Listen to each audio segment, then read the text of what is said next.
Hello, beautiful Imibalians, and welcome to day 8 of the Imibala Music Festival. It's our final day, and I know I'm sad and I feel it with you, but we've got some more great content for you. To kick us off, we've got Ndaba Mandela with a keynote on the power of music to bring people together. Greetings, everyone. My name is Taryn Swart, and I'm the CEO and founder of the Imibala Arts Festival, Cross Colors, Cross Cultures. We are so honored to have our special guest, Ndaba Mandela, who is the chairman of the Mandela Institute for Humanity. And of course, he's also the grandson of the late and great Nelson Mandela. Hi, Ndaba. It's so wonderful to have you here. Hi, how are you doing? Good, thanks. Such an honor to have you. Thank you so much for being part of this discussion. I think it's very important, especially during these times that we're living in now, to have these discussions on music and the power of music to bring people together. Now, before I hand it over to you and your keynote, on a personal level, I just wanted to say that your grandfather, Nelson Mandela, played a big role actually in the Imibala Arts Festival happening, because in 2017, I actually watched a concert, the Free Nelson Mandela concert in 1988 in Wembley Stadium. It was for the first time that I saw the power that music has to unite people together in the world through such a big global consciousness for a movement greater than themselves. It was when I watched that concert, I just realized the power of music to have a global consciousness and the power of music to unite the world. Subliminally, this concert has kind of inspired the concept of Imibala, of consciously bringing the world together in music and kind of almost fighting for a cause bigger than us. That is correct, sister. You know, when you see people who live 10,000 kilometers away and, basically putting their hearts and souls into a concert that took place in 1988 in London, people that have never traveled to the UK, but because they believed in freedom and justice, they took it upon themselves to organize this concert where they invited artists from all over the world to share their message of peace, love, freedom, and justice. Exactly. For me, that concert was just absolutely incredible. It had over 600 million views, and of course, big names like Sting and George Michael, Stevie Wonder. Everyone came together for a common cause. And for me, it just shows me what a powerful weapon music is, and also the tool of uniting people. With that said, I'm looking very much forward to your speech, and you will be talking on the power of music to unite people and crossing borders. Thank you. Thank you very much. It's a great honor and a great privilege for me to be here today to share with you my thoughts on the power of music. You know, my grandfather once said that music is a great blessing. It has the power to elevate and liberate us. It sets people free to dream. It can unite us to sing with one voice. When you talk about music, it is one of the only universal languages that exist next to sports. And the new latest universal language, I believe, is cannabis. But today, we're going to focus on music. Now, as you know, we had a huge concert in 2018 known as the Global Citizens Concert, where we celebrated 100 years of Nelson Mandela. We were able to attract musicians from far and wide, from all different walks of life, to come and celebrate this very momentous occasion of the life and legacy of Nelson Mandela. If you go back to 1988, to what me and my sister Taryn just discussed, there was a gentleman called Bob Geldof, who was also present in 2018, who came and organized musicians from all over the world to come and sing for Nelson Mandela, so that people from all over the world could understand what Nelson Mandela stood for and why it was so important for us to make this concerted, united effort to join hands, to join our voices, to let the world know that we believe in freedom and justice, we believe in equality, we believe in a more fair and equitable world. And so regardless of your race, your age, or gender, we are now moving one mental towards one goal. When you look at the liberation movements that happen across Africa, when you look at the civil rights movement of America, when you look at the Black Lives Matter movement of today, these movements could not be able to come together and have such a strong presence if we did not have music in the background of our consciousness. You must remember when the ANC marched together, we sing songs of liberation because it is the music, it is the sound, it is the soul, it's the heart of the beat that resonates with your soul, that gives you that fire that resonates in order for you to keep going. And that's why our leaders sing songs to inspire us, sing songs to let us know that it is time to move. And so for me, I feel like even before I came out into this world, my mother played music for me while I was still in the womb. In the womb, right? And so music is very much part of our being. When we celebrate, there is music and dancing. When we bury our loved ones, we have music and we have dancing. We have after tears as the new generation, not because we are sad, but we need to celebrate that life. It helps us to heal.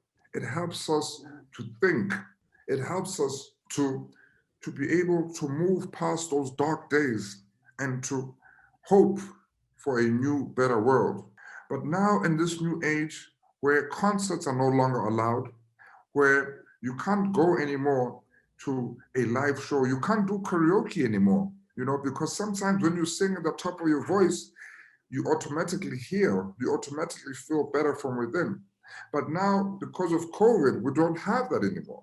So it is important for us, ladies and gentlemen, to be able to build platforms such as the one that we're speaking on today.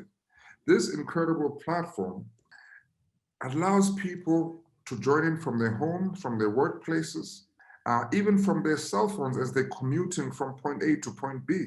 As long as you have your earphones, ladies and gentlemen, you'll be able to block out that noise and join in and share with us what are your thoughts. I believe the future of music is really all about collaboration. When you look at African continent, for example, we have two great continents that I believe is Nigeria and South Africa. Now, these two great continents are very influential and have huge economic sort of development goals that they want to achieve for their people.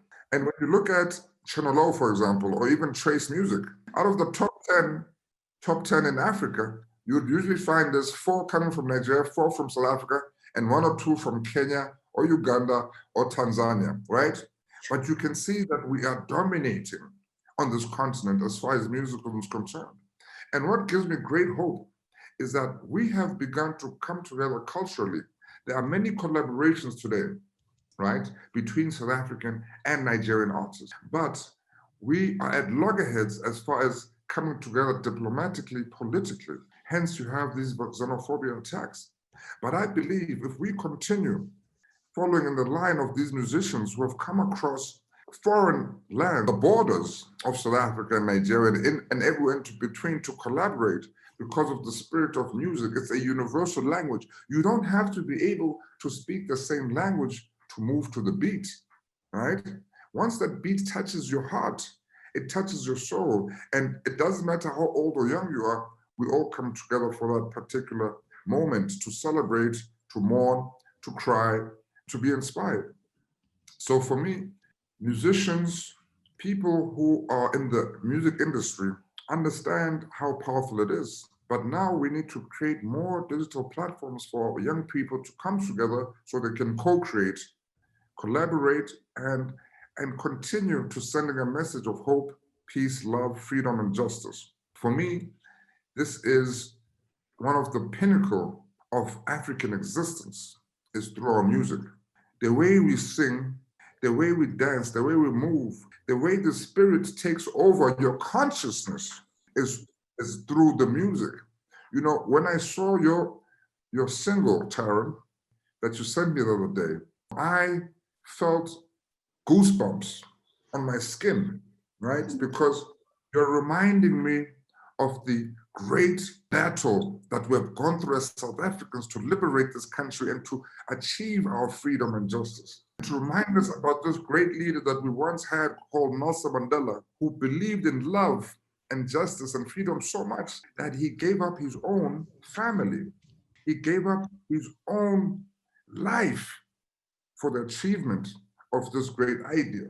To remind the world that we Black people are human beings and we deserve every opportunity that any other person believes in. The white man, the Indian man, the Chinese man. But because we have been oppressed and suppressed for so many decades and generations, they even tried to suppress our music.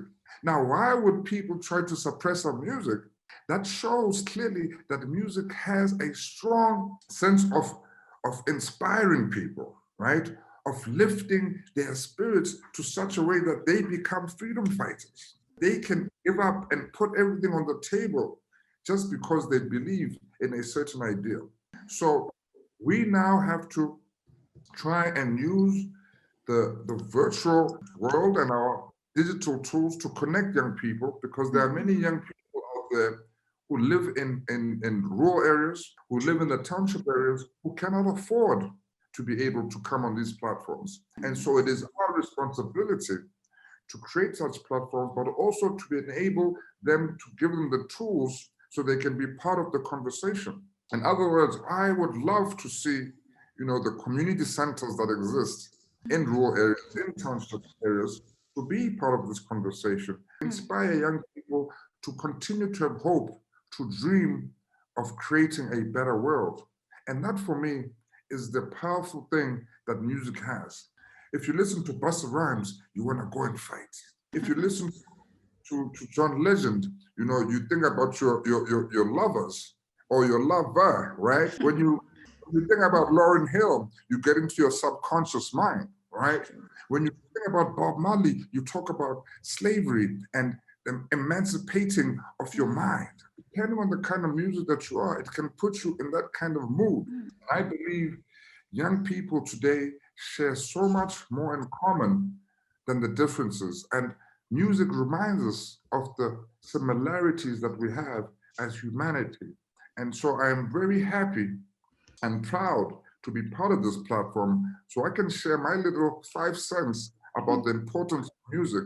And I must give kudos to you, Taryn, and all the organizers of the Imibala Festival, because without you, young people aren't able to connect, co-create, and spread their music and spread their feeling and their emotions, because music at the end of the day is really about how to take those emotions and transfer them onto a script or lyrics or a beat, and using that to then unite with people from all across the world. And I am just very proud to be here today, to be with you and share with you. Thank you. Oh, that is so wonderful. Thank you so much, Ndaba. Your talk was so inspiring and you touched on so many different elements. I was making some notes here. You were talking about freedom songs and the power of music. Why sometimes the music was banned? Why couldn't the song Free Nelson Mandela be played? Why was it censored and taken off of LPs, And this is not only in South African music history, it's all around the world. So definitely music has it's such a powerful weapon. If it wasn't so powerful, why would things be banned? If we look at the hip hop industry as well, protest songs like the NWA and the F the Police, they actually were, the FBI had actually investigated them, and songs like Free Nelson Mandela wasn't allowed in South Africa, or Pink Floyd Off the Wall because it was protesting. For me, from that perspective, I realized how powerful music is as a weapon for change. No, it definitely is a powerful weapon for change. Like I said, liberation movements across Africa. When you talk of the Biafra in West Africa, when you talk of the Luo, from Kenya, we all have our spiritual ancestral music. Such as you look at the Bushmen and the Khoi Khoi and the Sun from South Africa, they have that thing that corrects them to the ancestral beings that have walked this earth before us. Without that, it sort of limits us in terms of the multifaceted way in which we exist on this earth. Definitely.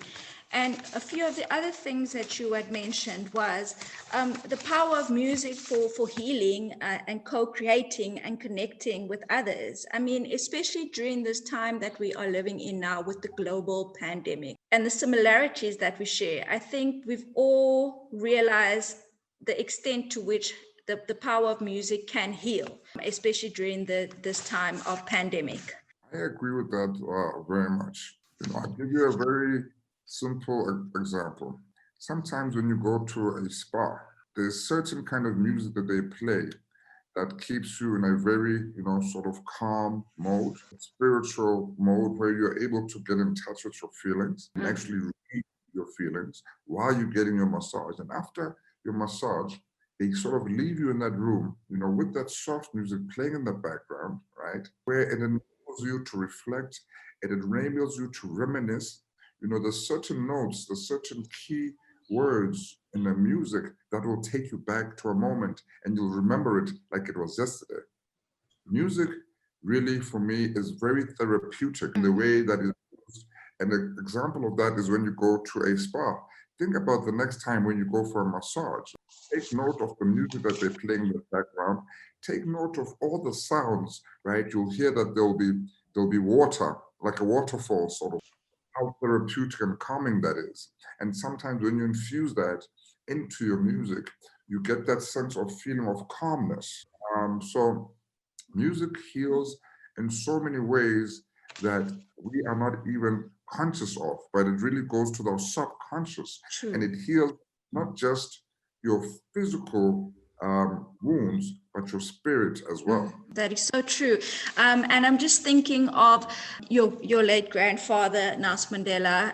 Music played such a powerful role for him as well while he was in Robben Island. I mean, they would organize Christmas concerts, and some of his fellow inmates were saying that he would perform Bonnie, Queen of Argyle, and songs like that, and it would resonate through the walls. And I just realized, oh wow, and how different inmates would have different choral groups, and they would go and sing to each prisoner.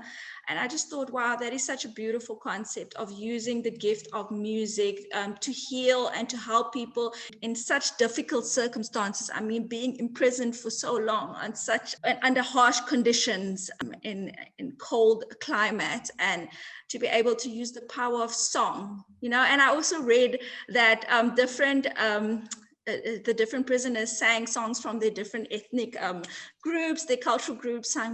Some sang Indian, Hindu songs, Shosholoza, like maybe the political songs of the ANC and different songs. So I just thought, wow, that is so beautiful that even before the Free Nelson Mandela concert, that even the music already played such a pivotal role in kind of maybe healing and connecting and helping your grandfather Mandela in such a difficult space. That is very true. And even when my grandfather came out of jail, he started the 46664 concerts. Now, the 46664 concerts was really to raise awareness and to raise funding for the fight against HIV/AIDS. Wow. Now, I lost my father, which is my grandfather's son, to HIV/AIDS. I lost both my parents to HIV/AIDS. And so he used the power of music to galvanize people, to bring them together, to create awareness about the scourge of HIV/AIDS and how it was really ravishing our country and creating a new generation of child-headed households. My grandfather knew the power of music, and so he had these 46664 concerts, one in Cape Town, one in Joburg, one in London, one in New York, one in Spain, going around the world, creating awareness about the fight against HIV/AIDS. So again, he was very strategic in the way he was able to bring together people through music and what that can really do for people. So whether he was, growing up listening to his traditional music, or he was singing liberation movements when he was fighting against the enemy of apartheid, or when he was, listening to that beautiful choral music, trying to keep calm, in prison under those harsh conditions, to coming out and uniting with the youth in battling HIV/AIDS in the 46664 movement that was, really much led by Nelson Mandela. So throughout his life, music is a tool to keep one focused, to keep one inspired, but to keep that fire burning at all times. Oh wow, that is so powerful. Again, how music can unite people for a global consciousness, a cause greater than ourselves. With that said, we have some questions for you, Ndaba, from our fans and followers from across the globe. There are some very interesting questions, so let's delve let's delve into them, and that will also continue the discussion. So we have our first question from Alexandra in the UK, and she's asking, how has music influenced you, Ndaba? So how has music influenced me? Well, to be honest with you, I believe in the power of music to connect with young people. Through music, you can be able to touch people in a different way as opposed to me talking, for example, or giving a speech, for example, right? So early on, this was about 2013 when I had already established my organization called Africa Rising. I met a young gentleman by the name of Roger Soulstar, who was a soul singer from the Eastern Cape in PE. I worked with him because I knew that in order to reach the youth, it wouldn't just be me, doing newsletters and doing these public service announcement videos or speeches that would really get to the youth, but rather to work with the musicians so that I can try to influence musicians to, when they write songs, right, so they can talk about what is Africa Rising, what is the importance of Africans working together, uniting together. And so I started a record label known as Rebel Soul Entertainment. And we actually then worked with musicians. We had a band, we had hip hoppers, we had a female soul singer from the Congo, and of course our own soul singer here in South Africa. And we basically then, created songs about the importance of Africans coming together. So I worked on that record label on a full-time basis for 3 years. Wow. Before I realized that my personal calling was really speaking and being on international platforms to talk about the rise of Africa. But my work has always very much believed in the youth and how the youth can include messages of African unity in their music. So whether it's hip hop, whether it's soul, whether it's, if we can continuously understand the importance of reminding each other about the world that we're living in and the challenges that we're facing, I believe that it will transcend to our work, into our very daily lives that we live, and increase our consciousness as young people. I fully agree with you on that one. Having that social commentary being stated through music, it makes music even more powerful. I mean, if we think of everything from hip hop artists like Tupac Shakur and the messages that he would speak about. And even in today's age, I have found, however, that social commentary is a little bit lacking. Let's say we're now in 2020, as opposed to 1988, the 80s, the 90s, with artists speaking about social commentary and police brutality. And the funny thing is, our world is more digital now. We have all this access to all this music across the world. Things are accessible, but and we still have the same challenges that the same artists faced in the 80s or even the 60s or the 90s. For example, with the Black Lives Matter movement and police brutality and things like that.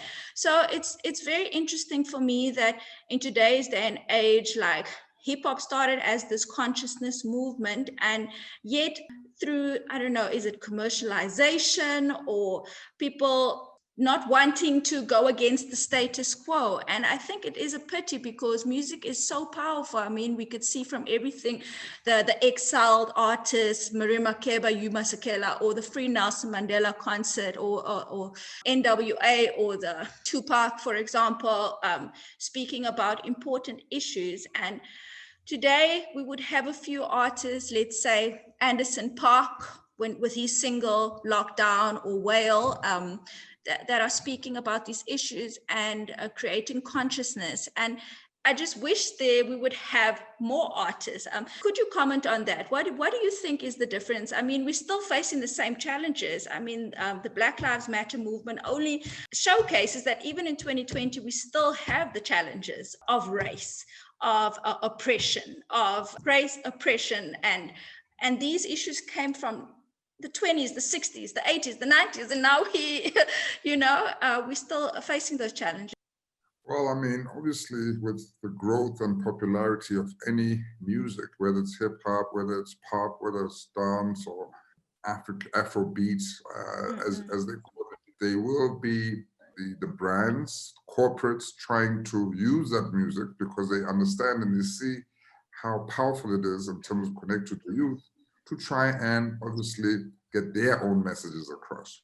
So that evolution is part of every tool that we have out there. So, but the beautiful thing is that we do have artists like Kendrick Lamar, like J. Cole, for example, who are still conscious, like T.I., who are still conscious in 2020 and remind us about the injustices that are taking place, and who try to inspire us to say, you need to stand up, you need to vote, you need to make your voices heard and be counted, so that this prejudice can no longer continue.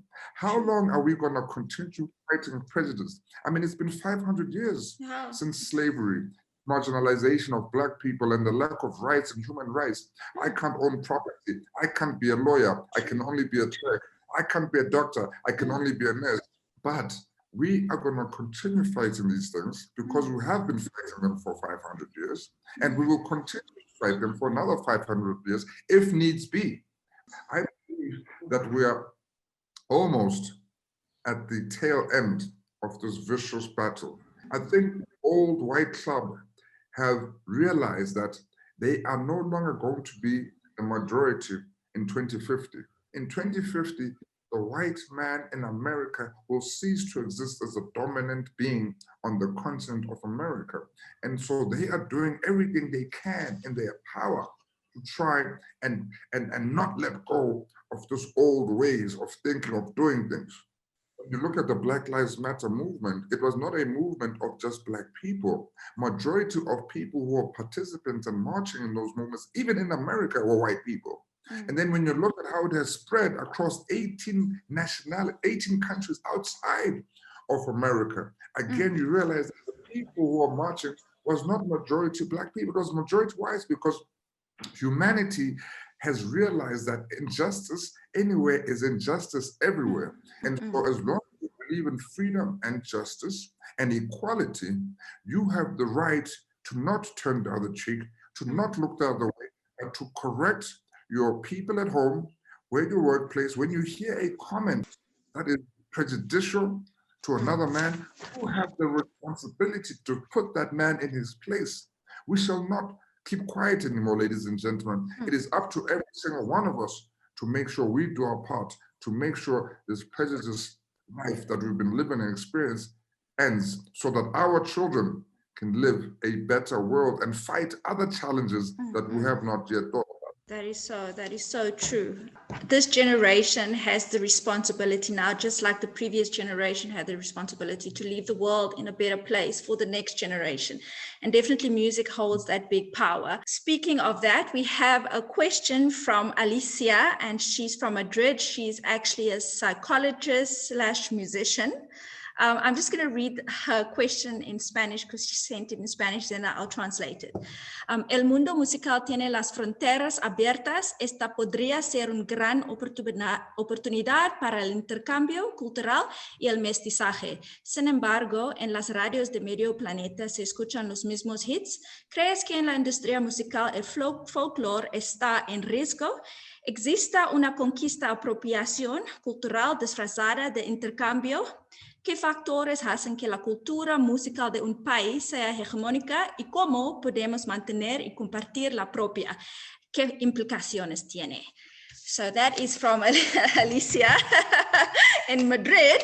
I didn't know you're fluent in Spanish. Yes, I lived in Spain for 3 years in Granada. So I had to learn it. Not that the Spanish don't speak English, they're just shy. So it's more like, when in Rome, you're the one that has to learn. She's actually asking quite a few questions. There's quite a few questions in there. So let me just try and summarize it and give you some of the juicy bits. Okay, she was basically saying we've opened so many borders, right? And it could be the musical world has opened all these borders because of, let's say, digitalization, internet and everything. And there's so much opportunity for cultural exchange, however, on the radio stations, most of the hits that you hear, they're always playing the same songs, right? And it's very much influenced even by the music industry of the United States, for example. Do you think that in the music industry, folklore or ethnic music is at risk? The second question she's asking, is there a cultural conquest or cultural appropriation that is disguised as an exchange, cultural appropriation? And I can see you're ready to, that is a juicy question. No, that is very profound. Oh gosh. But let me read the full question and then we can maybe focus in on the cultural appropriation that is disguised as exchange. Which factors make the musical culture of a country hegemonic, and how can we maintain and share our own? And what implications does this have? Wow, that's quite a mouthful, I must say. It's very difficult, I guess, for the radio stations because, one of the only ways they're able to stay afloat is through advertising, right? And so a lot of the advertisers, they choose their own sort of background music that they want to play.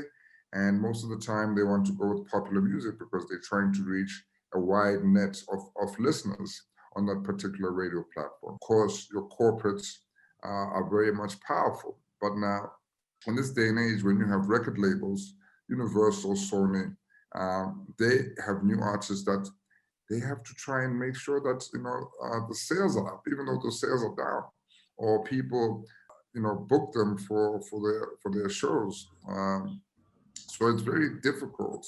Most of the music that is obviously played on radio today is really music that's close to pop, house, hip hop. All the commercial sort of music is really the real main music because that's what they feel.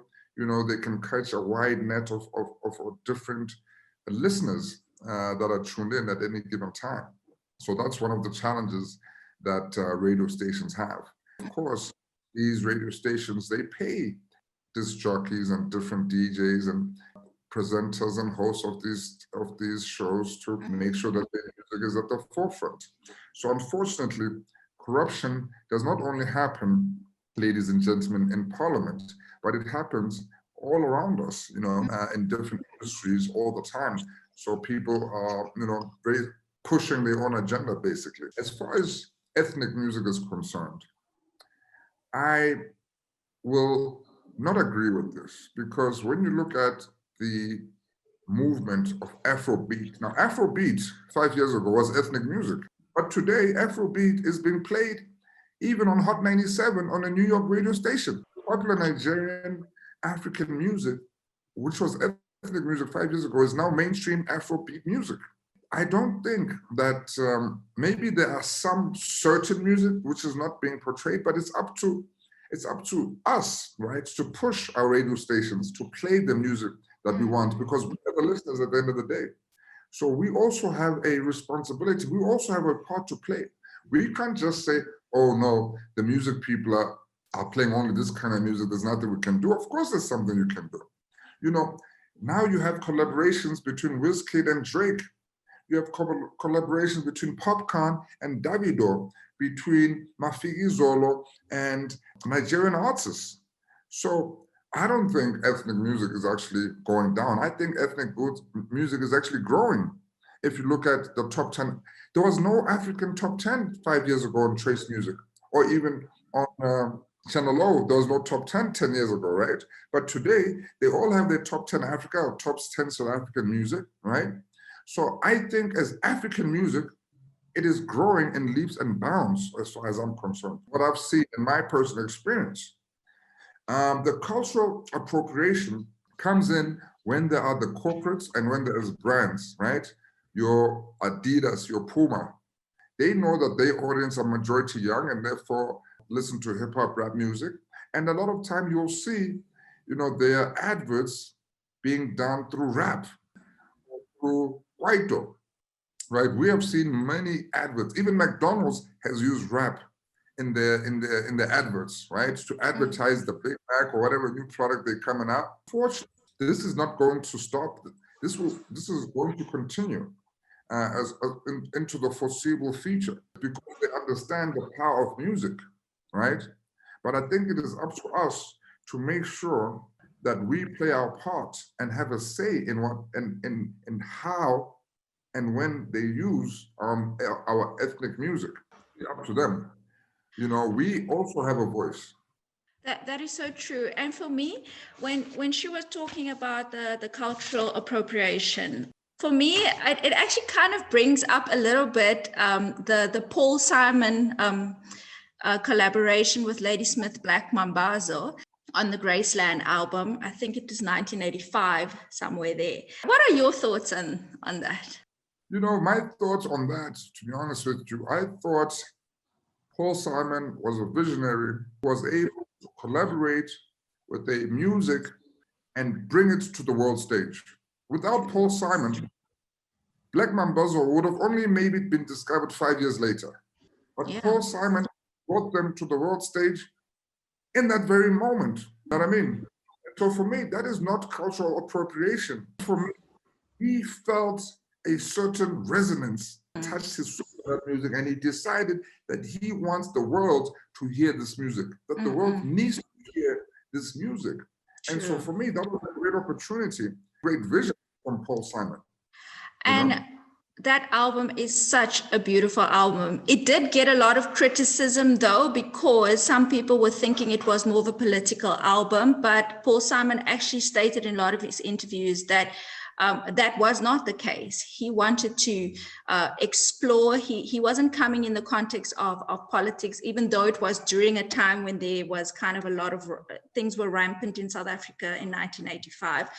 So it really was a beautiful collaboration when you listen to like Diamonds on the Soles of Her Feet. And really, it's such a beautiful blend between the two.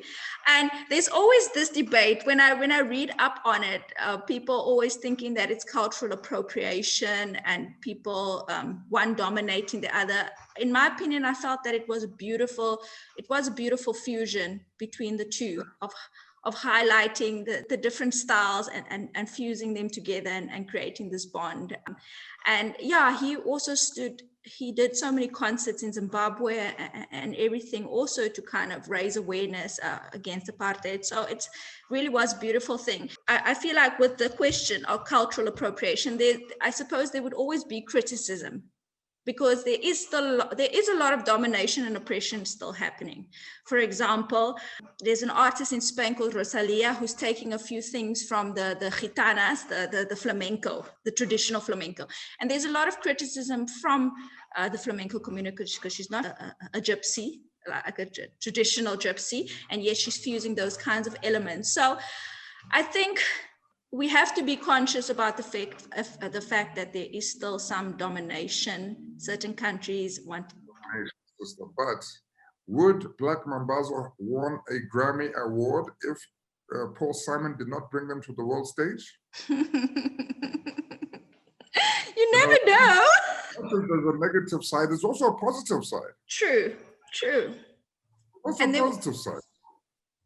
There will always, I suppose there will always be that kind of, because from my side, I see it more as a, exchange of cultures. But I can understand from Alicia's point of view that one could be a bit dominant more than the others if both parts are equally valued. For example, in the Graceland album,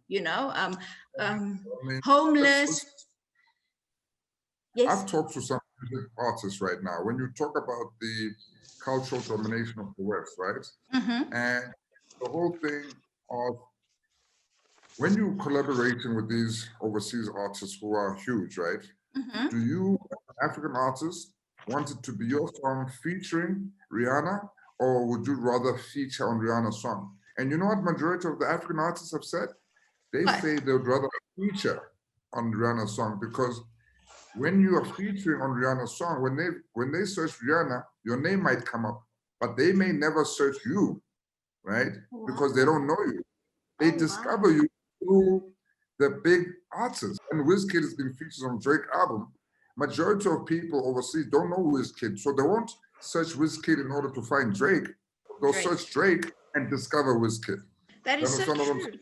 I fully agree. I mean, at that time when Paul Simon did his album, he was already big with Simon and Garfunkel. So he used his influence in a positive way, and that relationship. Well, I don't know the relationship personally between Joseph Chabalala and Paul Simon, but it always seemed like a beautiful partnership, beautiful collaboration. They were always touring together, and that album really is incredible.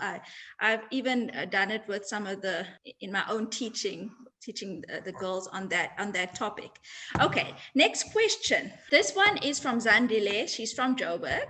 What was your first experience when you felt connected to music? be honest with you guys. Um, as far as I can remember, the first music that I really enjoyed was a group called Wham. Wham was a band that sang with George Michael. Yeah. Now, Wow. ta, ta, ta, right? Yeah. And I was 5 years old. I was playing my older cousin's LP at the time.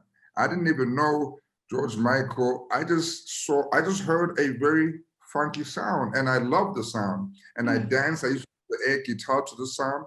And eventually, I saw the music video, back then on Bob TV. I fell in love with it. I thought it was the coolest thing ever, you know? And it didn't matter to me that these guys were white and they were in America or England, and there was nothing that connected us except for the rhythm and the bass and the beats and the lyrics, because it was fun loving music. I was probably 6, 7 years old at that time. And so how crazy is it that I was in Tofim Vaba in a In the small Eastern Cape. Cape playing Wham Wow. with Michael in 88, 89, right? Wow. Then become my favorite sort of artist. So that was my first sort of interaction with music. Obviously, outside of the church where you sang those old church songs, which I hated, by the way, right? I Yeah. hated those songs. When I heard that from Wham and George Michael, man, I was lit. You know what I mean? It has sparked something within me. So that was my first experience with music. Oh, wow. And how crazy that George Michael was also on the lineup for the Mandela 70th tribute for the Free Mandela concert. So it's like kind of like a full circle in a little way. Okay, yes, this is a nice one as well, and it's very relevant to the pandemic. This is from Nombulelo. She's also in Joburg. During the pandemic, how do you think music played a role in keeping us all connected since we couldn't be physically in contact with one another? Like I said, music has the power to heal, Mm. not just physical wounds, but spiritually, more Mm. important. Sometimes if you're so low in your spirit, you'll find that nothing else will actually work physically in your body. Mm.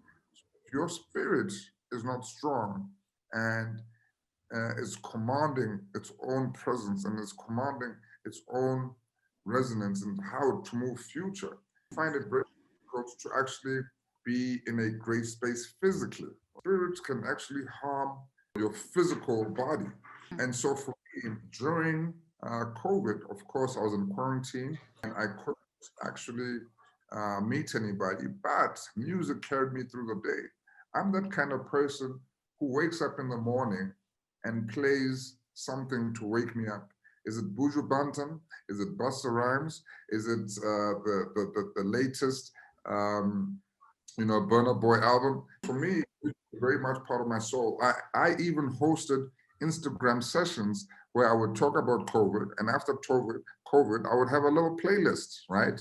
Or ask the host to actually have a playlist, and we'd go through the music to play for the people and Wow. invite people to come and dance with us, invite people to reminisce and go back, to musical history with us on our Instagram chat. So we understand and we know the effects that music has on the spirit and on the soul.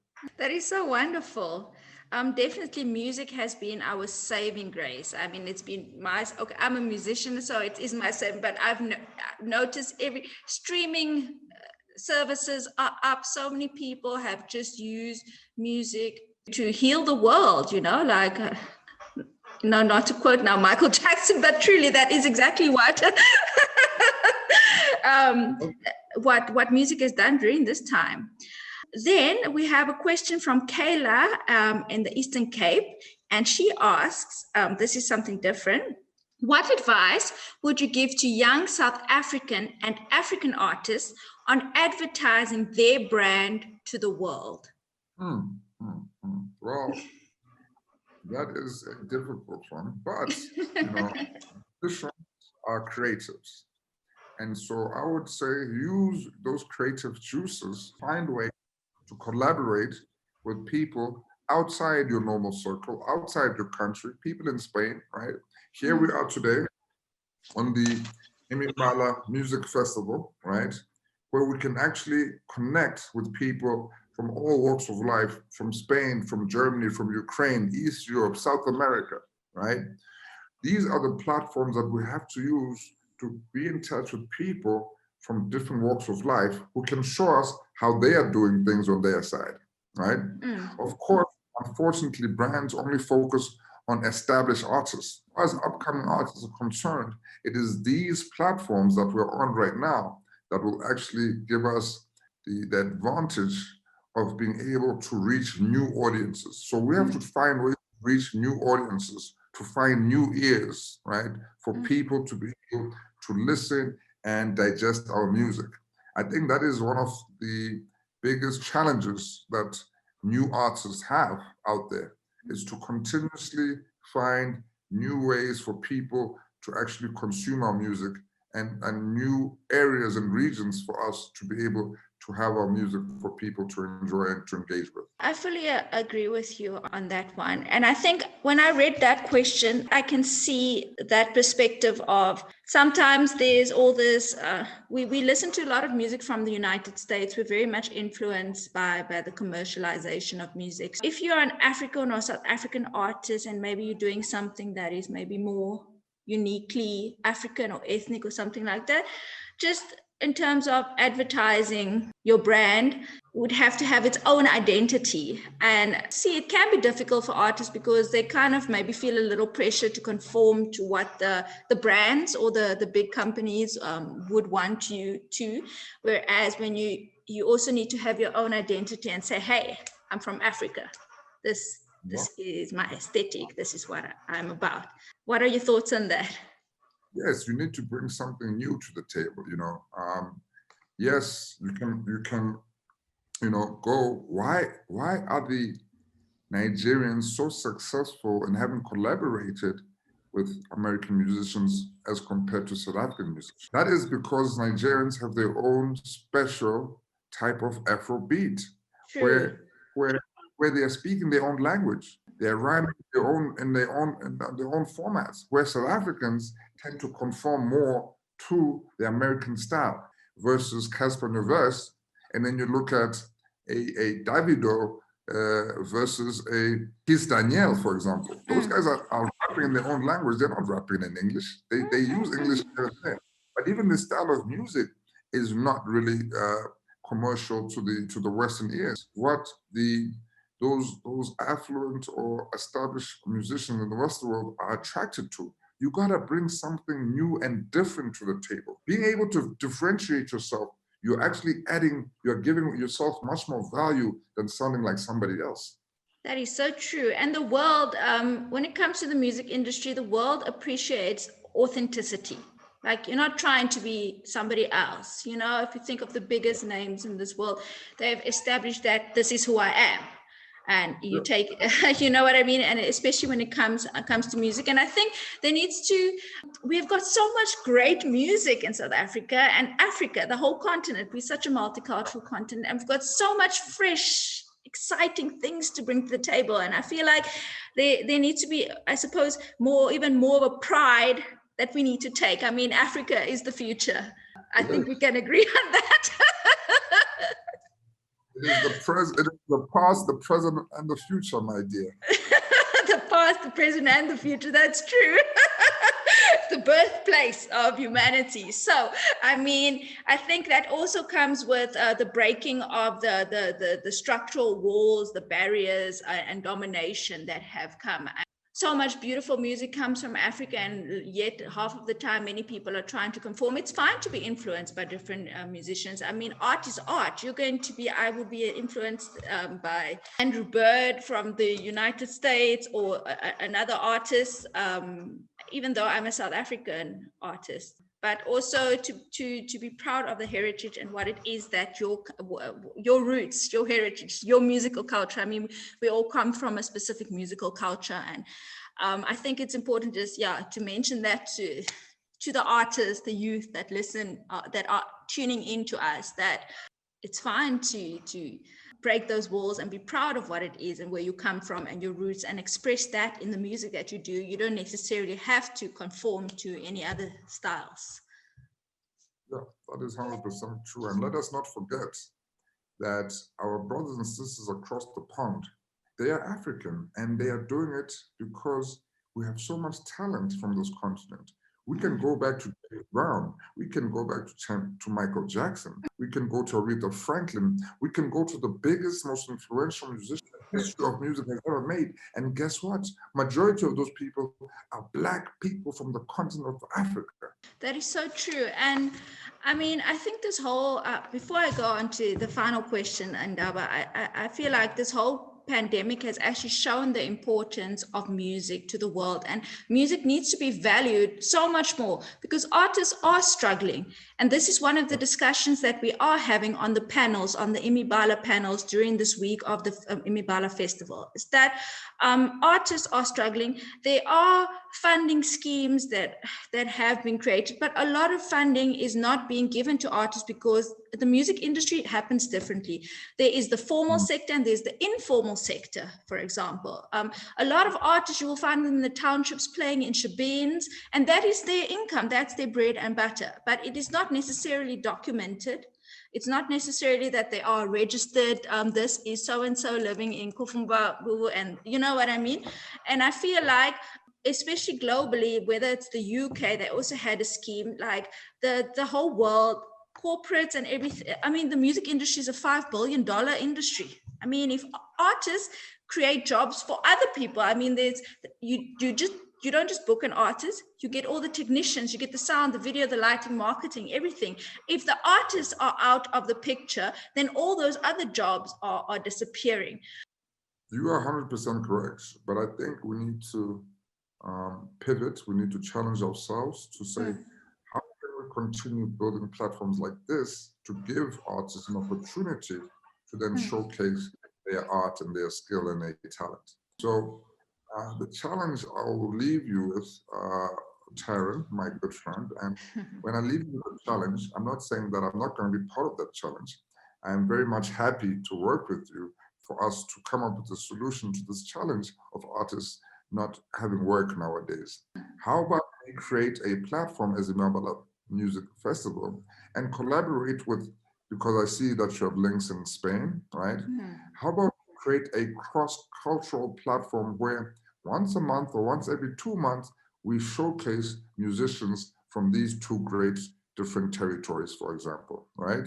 So once a month, or let's say we do it once every 3 months, put on a digital show and we showcase artists from Lusigisigi to Offenwerba to Johannesburg to Kapa.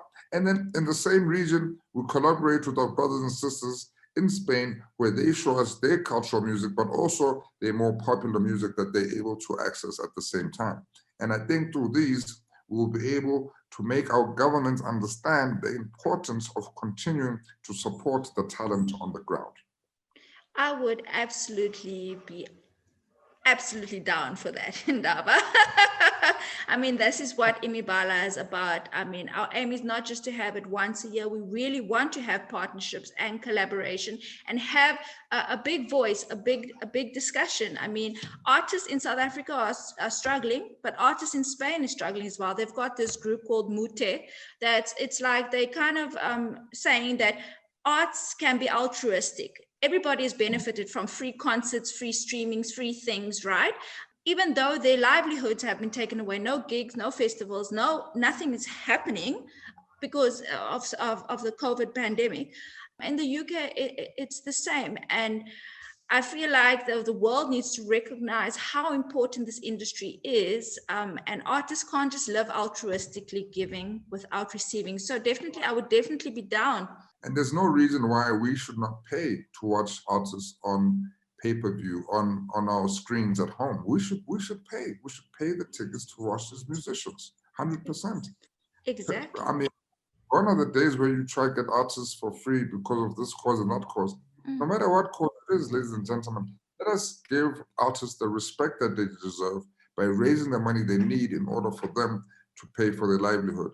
I mean, after all, they're taking the time, right, to prepare a special something for your event. Also take time to respect them in very much in the same way by taking the time to raise the funds to say thank you to the artists for making your event a little better. Definitely, Ndaba. So I'm going to count on you to help us. I'm ready. I really want to partner with you, Ndaba. Imibala Festival, I think we have the same vision. And I know like you said, your passion is being on the international stage as an author, as a speaker, but that is a voice, that is an important voice, your message is important and what we're doing is important. And combining the two can elevate it. Like we said, the power of music to raise global consciousness. Combining the two together would be able to create something bigger and better. Exactly. And I just want to leave off by saying that old age African idiom that says, if you want to go fast, you can go alone. But if you want to go far, you go together. Wow. Wow. That is so profound. So I am ready to build, collaborate, so we can go further and further than we've ever been. Yeah, I received that. And I feel like, I'm so glad that you're here. And I feel like almost like the spirit of your grandfather Mandela is with you, that there's something bigger happening here. And I'm so grateful for that. And Malcolm X's granddaughter in one of your interviews called you the proverbial Mandela. So I'm super happy to have the proverbial Mandela here. Whose journey may be different from your grandfather's, but it's equally as important in raising awareness for the world. So with that said, just one final question. What whispers of advice would you give to young creatives and young artists and musicians? I would say, firstly, understand that you're the master of your own destiny. Surround yourself with people that love you and want to see you succeed. No matter which path you choose or which genre that you choose one that you're passionate about, that you believe in, and where you feel you can harness your talent the most. Don't be afraid to try new things and make sure that you're accessing the digital world to try to find new ways to collaborate with people from different backgrounds and different cultures. I always say, try something new because you never know if you might like it. You might love it and you might stick with it, moving forward. So really, I want to say to all the young people out there, dream big and dream so big that your dreams scare you. Because if your dreams don't scare you, ladies and gentlemen, you are not dreaming big enough. Think about Martin Luther King. Think about JFK. Think about Winnie Mandela, who all had a dream to create a more fair and equal world. It all starts with a dream. And as you work towards that dream day by day, you get closer to that dream and to making it a reality. But you cannot achieve that dream if you do not work on something that you truly believe in, that you are passionate about, and you have a mentor to assist you in guiding you to navigate this crazy space in this world that we're living in today. So with those words, ladies and gentlemen, you are the master of your destiny. Now go out there, find the Nelson Mandela within yourself and unleash him onto the world.